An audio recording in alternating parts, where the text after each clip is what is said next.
Howdy, friends, and howdy, Theologian. Howdy. How are you, Elizabeth? I'm good. How are you? I'm good. I am good. We are on the other side of our stewardship campaign, so that feels good, you know? Yeah. We're just counting cards and looking at budgets. All right. That sounds hard, actually. Spreadsheet stuff, you know? I was told there'd be no math, so... Well...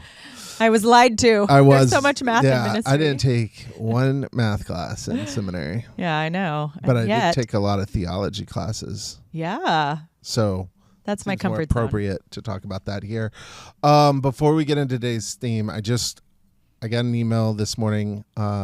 Christian Century, one of my favorite publications, put out a letter from the editors to the readers all about the election, and it says elections are important, but they're not sacred.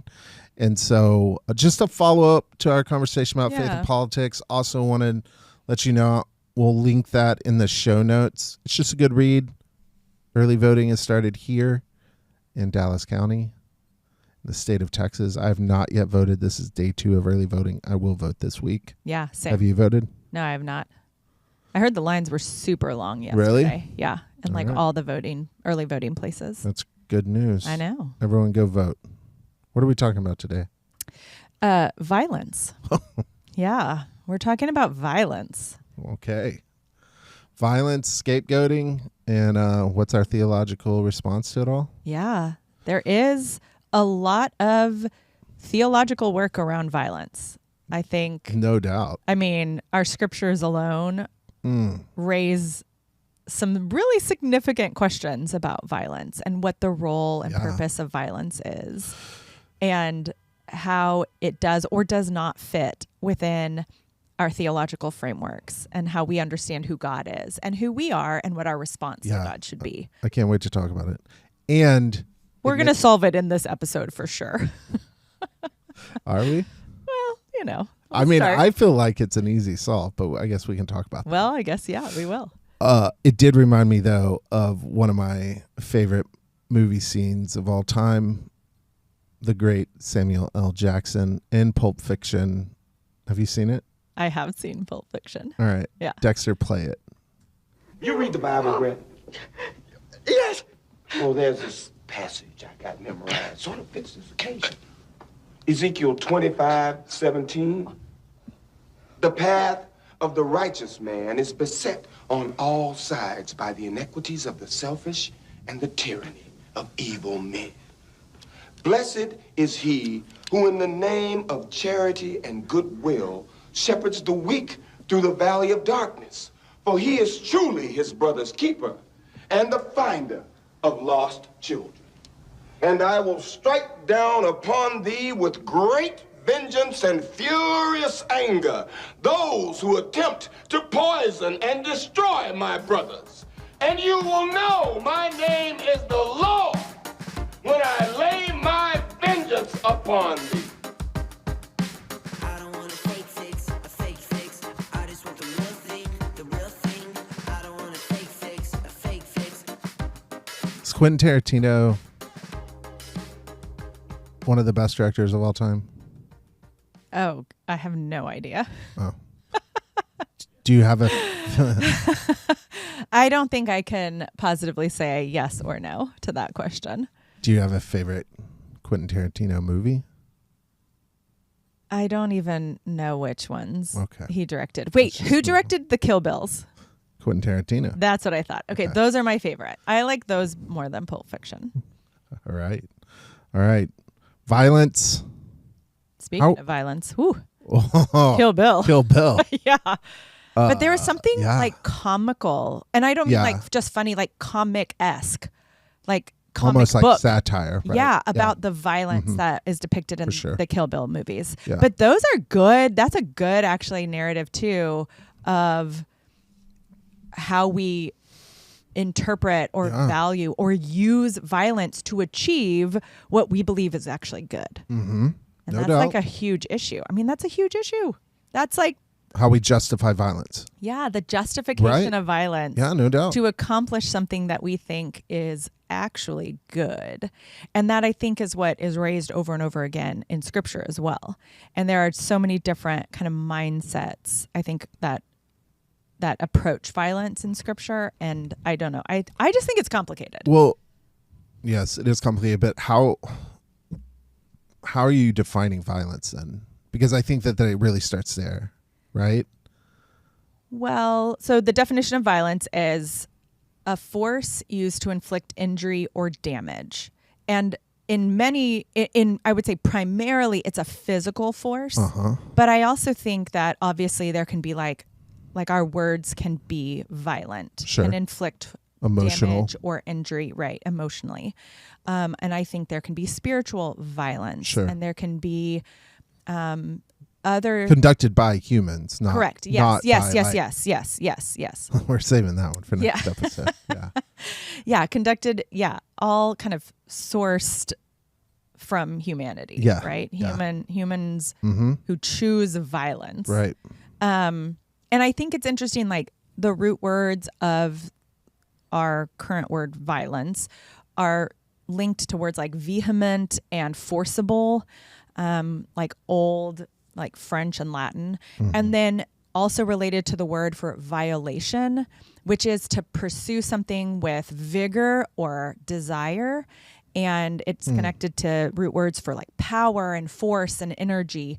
So we have this sense of violence being a very kind of powerful, energetic, vigorous force. And in that kind of the impact of the force is harm and injury and damage. Sure. I think it's interesting too when you put it in that.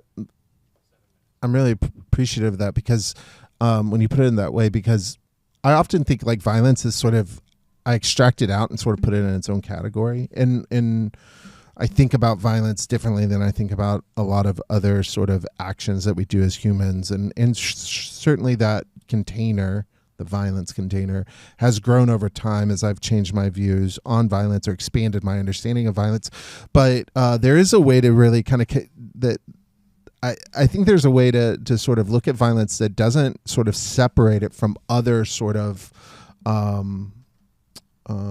passionate desires that we have, like envy or lust, where like we replace God or others and put ourselves at the center of our actions, right? And in a lot of ways, I think violence is sort of the desire to do harm to someone, and that desire is really the challenge for us as Christians, right? That we have this desire deep within us to hurt someone, and then we sort of live into that in some form or fashion. I mean, this is what Jesus even talks about in the Gospels, right? This idea that, you've heard it said, you should not commit murder, but just to hate your enemy is enough to put you out of right relationship. And so I want to make sure that in this conversation, while we're going to talk specifically about the act of violence, that we are open to the possibilities that violence is far more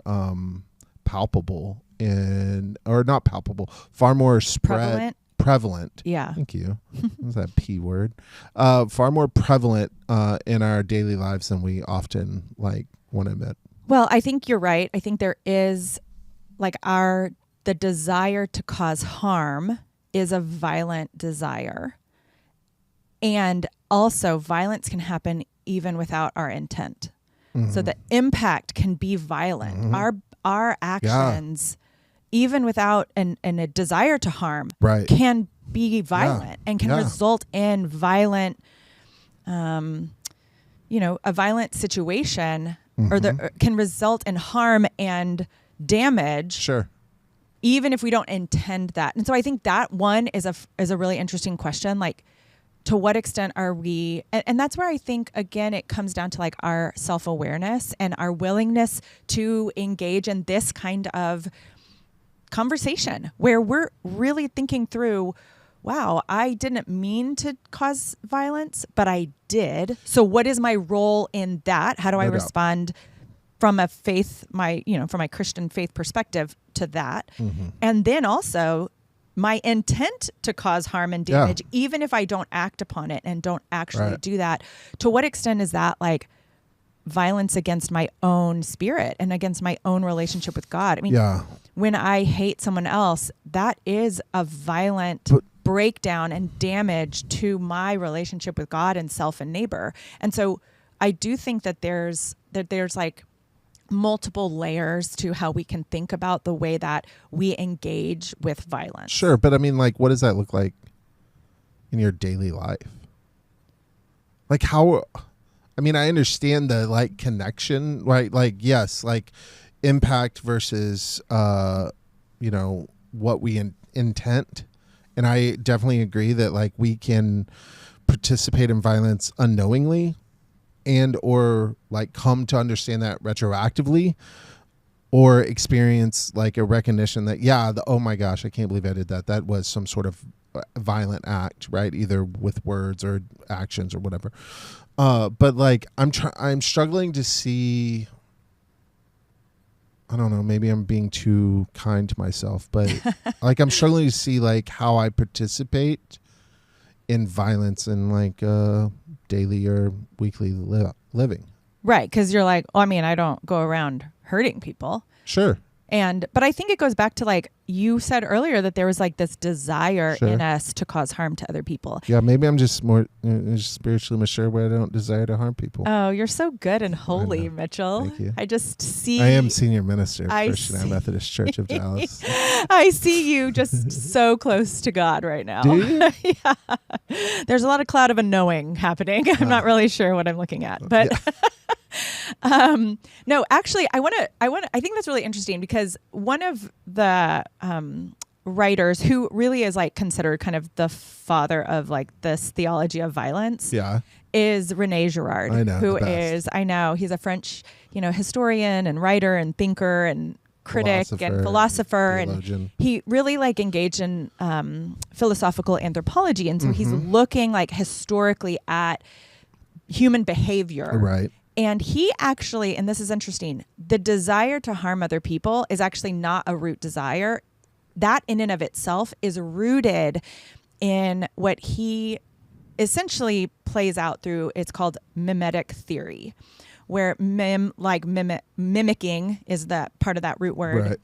Where you are like copying someone. Right. And he said that it has to do with mimetic desire, which is the fact that none of us actually desire things on our own. We all copy someone else's desire. Even from the time that we're children, we learn to want what other people want. No doubt.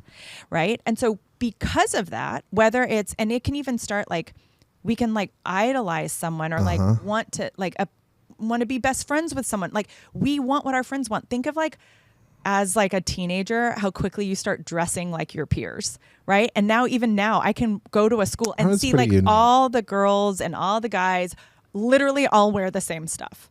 You were pretty unique. Okay. Everybody likes to think that they're special, but somehow you are mimicking the desire. I was really special. You were actually really special. What is happening? I don't know. You're very confident in so many ways right now, but I'm just projecting over my self-consciousness. Yeah, there you go. Okay, so the idea though is that we don't actually. No, it's great. We desire what other people desire. It's like when I drive through Lake Highlands or go to Andy's Custard. Yeah. All the high school students look the exact same. Yeah, that's what I'm saying. Like there's this sense of we like start khakis and like and think about socks. like we think about like if you look at like the demand for products, right? Yeah. Whether it's a brand or it's a food. I mean, Pastor Anthony was telling me about this new donut shop that opened, and he was like, the line was 2 hours long and they ran out. And I was like, that is so weird to me that someone would stand in line for 2 hours to get a donut. But if all of a sudden there's this sense of like, well, everybody else likes this. Okay. And I like food. And if other people who how like does food my like desire for donut, cronuts get me to to violence? Violence. Because all of a sudden there's this perceived sense that I have to have this thing. And if everyone else also wants that thing, because ultimately it's rooted, I believe, in a scarcity mindset. There's only a little bit of that thing. Then therefore, my best friend who I want what they want, right? I'm copying what they want because what they want must have value. Yeah. And therefore, when I want it, then it increases the value for them. Then all of a sudden it's competition. And so my friend becomes my competitor. And I have to, in order to get the thing I want, I have to then fight the other people for that. And that could be an item like a cronut. It could be a brand. And that's how like products. That's why people stand in line for the new iPhone. Stand in line for a new iPhone. Yep. They want to, okay. What is the latest brand that everybody's wearing, the label, right? So actually this is getting back to the desire, right? So violence is like more, the sort of source of it is in this like burning desire that's within us for that thing, rooted in someone else's desire for that thing, which is actually rooted in connection, which is rooted in see myself in somebody else. Well, sure. I see myself like I am a part of this, and if I want to be a part of that, and if I want to be with this person, then I need what they want. The first iPhone came out, I stayed in a tent overnight to get it. Wow. Okay. Yeah. Okay. So I understand. Yeah. I had my reasons. But like, think of like family too. Like you are raised like wanting. If there's any modicum of like, I love my parents and I want to be loved by them, there's a sense of I will like what they like. And this is part of what it means to be our family. But give me to the violence part. Okay. Well, if you are competing with someone else, then there's all of a sudden you have to destroy their chances of getting the thing that you want. But there's also this sense, I think that, yes, no doubt, there's inherent competition and winning, which leads to fighting. And violence, I think then some people get it and I some can people see that. don't. That at the end, like violence is sort of the end all be all. It's like the death match, right? It exists because we can't share. Right. We can't give.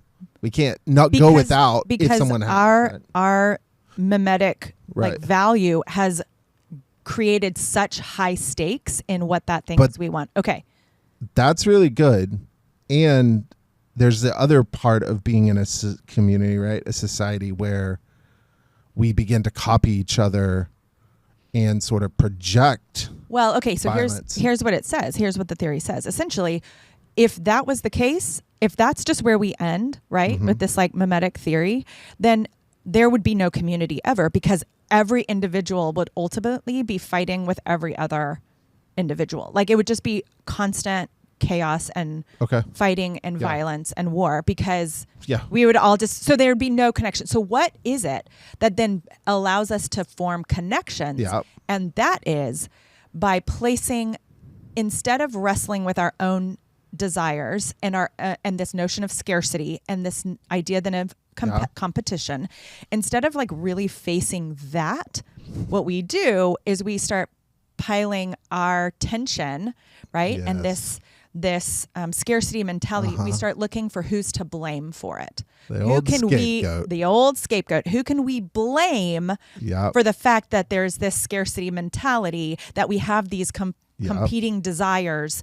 And then if we can place the guilt then of the society as a whole, of a group as a whole, onto one person or one group of people that is like us enough. We've already done the politics and faith. There's podcast. A lot of scapegoat. I mean, that's essentially, I would say, a lot of the political strategy these days is scapegoating. And let me not even say these days. It has always been. Always. And that's what's so great about Gerard, because I think he sort of is able to come up with this theory of scapegoating and then apply it way back into history. And also we can see it play out now. It's like part of human nature and being in community. Yes. The notion of a scapegoat came from this tradition. The language in like non-English language, like European language, was emissary goat or an emissary victim that like represented, that was again similar enough to the community that it could represent the community. Right. But then different enough or guilty enough, if you will, that the community could send it out of the community and not be materially disadvantaged by its absence, right? Like we'll pile all our guilt on this thing and then we'll send it out. Sure. But we won't really feel the loss of it so much, but it will take all of our guilt and all of our anger.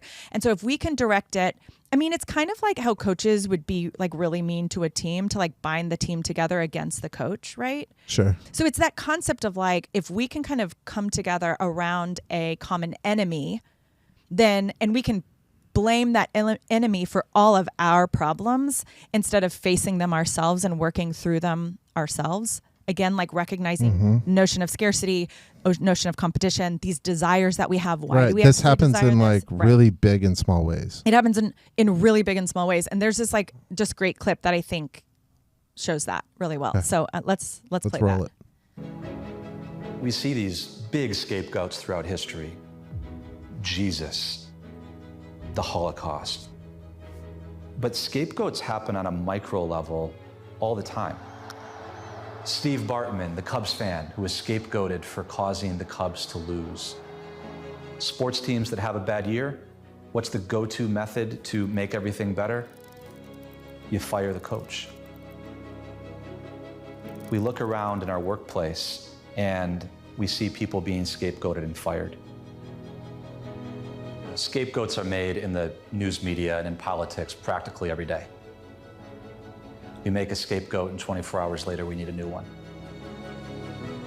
The universe is swarming with scapegoats, yet none of us actually think that we have any of our own. So the question to ask is, who's your scapegoat? Pull back and look at the systems of desire that we're in. Who are those people that are on the outside of the economy, that are on the outside of political processes? Who are the people that are bearing the weight for? Yeah, bearing the weight for all of us. Yeah, and says there. Gets back to the sort of how am I violent, right? But the truth is, like, we do participate in all the sort of scapegoating mentalities that exist within our society. Well, and again, it's easy then we're always looking for who to blame instead of asking ourselves what is our part in contributing to this discord or this angst or this violence, right? We always want to blame someone else. And then it's like really this false narrative or this false reality where then we create a scapegoat. We really believe that if this person could just be gone and like this person would just go away, maybe through some pretty violent means, then we'll be better. We'll be good. We'll be safe. You know? Okay, so wait. But then what happens is because we actually haven't ever identified the issues within ourselves, it just happens again and again. So we're constantly then having to find and create and then do violence against a group of people or a scapegoat in order to keep searching for this resolution and this like connection that we can't resolve on our own. I would argue this is why we have capital punishment. Capital punishment is a really fascinating way of understanding, believing that somehow more violence will solve the problem, the issue of violence. Yeah, and we sort of couch it in like, this is what's just because an eye for an eye, right? Or we think that someone deserves it, but ultimately we participate in capital punishment as a society because we hope to somehow rid ourselves of the violence that is within our community. Yeah, think about it. I mean, right? And there's actually more in this same like clip that talks about this so well. But I mean, it's the idea that this person is so violent that we must absolutely destroy them as if they are wholly bad and are responsible for this, presence of violence within our community, right? Like we say this person is the reason that there's violence in our community, or those people are the reasons that there's violence in our community, or, whether it's a person or a group of people or a country, right? That country is the reason that there's violence in our world. And therefore, to rid our world of violence, we have to completely destroy that person, group of people, or other country. No doubt. Right? Like full stop. And I think for us as Christians, it's really, in some ways, there's like I've heard that described as like the crusade mentality, which is like God is on our side and not on our enemy's side. And it's very like, that's a simple way of describing this like bigger thing, but it's like this belief that someone is either all good or all bad, and God is on my side and is actually not the God of all people, is only my God, and therefore wants me to win. And I'm willing then to win by destroying completely the evil or the bad that my enemy is. And like that is, it's such a, I get it, because again, I think we're searching for that security. We're searching for that safety. We're searching for that, well, we need to have the power, or we're searching for that thing that we desire to give us peace and to give us security and to give us, I don't know, like a sense of purpose, safety and purpose maybe, but but ultimately what it does yeah, is it then justifies a whole host of things. Oh, and that is exactly where the capital punishment, I mean, you know, the it's death capital penalty punishment. comes in. It justifies drone strikes. Yep. It justifies proxy wars. Yep. It justifies inhumane treatment of migrants crossing the border. It justifies Atomic bombs. Yep. It justifies reducing food stamps. I mean, all of a sudden, like, we can make our decisions, very practical, real world decisions based off of this idea. Yeah. And when I think, I mean, think about even it's this like simplest form. You have a sibling. I have two sisters. Mm-hmm. I mean, in some ways, like even sibling rivalry is like this result of we all feel like we're trying to get some of the same thing. Parents' approval, parents' attention, parents' resources, whatever it is. Yeah. And all of a sudden it's these people that I should be the closest to and that in some ways I love so completely, and yet they're the ones that are now my greatest competition. And so the people that we should be aligned with, we can easily turn into our enemies. And then we have to try to justify that. And so who is the most guilty? And we scapegoat that person. And then, that's the sibling that nobody talks to anymore. Or, that's the sibling that everybody blames for whatever. I mean, oh God, I just like, even though it's like a stupid sports thing, like I just feel so bad for that guy who was blamed for the Cubs losing. The old Steve Bartman? Yes, because you're just like, he just was trying to, what all of us would do, which is try to like grab something. But because he then was blamed for everyone's sadness, everyone's disappointment, there can only be one winner. We didn't win. Instead of wrestling with the fact that the team made probably countless mistakes throughout that game to cost them the victory, what can we do? We have to bind together as this identity. Our team can't be the one that actually sucks, so let's blame this one person. Yeah. But like we do that all the time. And I think, we do that all the time. And what Gerard would argue, and I think theologians would argue, is that this is what happens to Jesus as well, right? So Jesus is scapegoated and essentially banished, crucified. And in the midst of all that, then God still uses that sort of action to flip the script. And I do think we probably need a podcast to talk specifically about the Christian response to violence. There's probably a lot of here to unpack, but I do think that there's a way for us to position ourselves to behave differently because of God's grace in our life that can lead us out of the scapegoating cycle. It's hard, and because I think we participated in small ways and in big ways, but I do think it's possible. But that's not what we're talking about next episode. You know what we're talking about next episode? Yeah, I don't want to talk about it. But let's talk about it. If I don't want to talk about it, there's like I should explore that, and we should talk about what I don't want to talk about. Well, it's our Halloween episode, everyone. We're going to talk about ghosts, demons, spiritual warfare, all things Halloween. Do you have your costume? Yeah. We're dressing up, right? Yeah. It's in my office. All right. Don't say it out loud. Okay. It'll be everyone's going to be in such suspense. This will also be a great episode for you to join us on the YouTubes. We are very grateful that you are joining us, listening to Howdy, Theologian. It is a podcast for all who want to better understand theology from a progressive perspective. Elizabeth and I are pastors here at First United Methodist Church of Dallas. You can find us worshiping Sunday mornings at 11 a.m. in the sanctuary or online at the same time. And we'd love for you to follow our church on our social media channels where we make awesome content. Make sure you smash that subscribe button.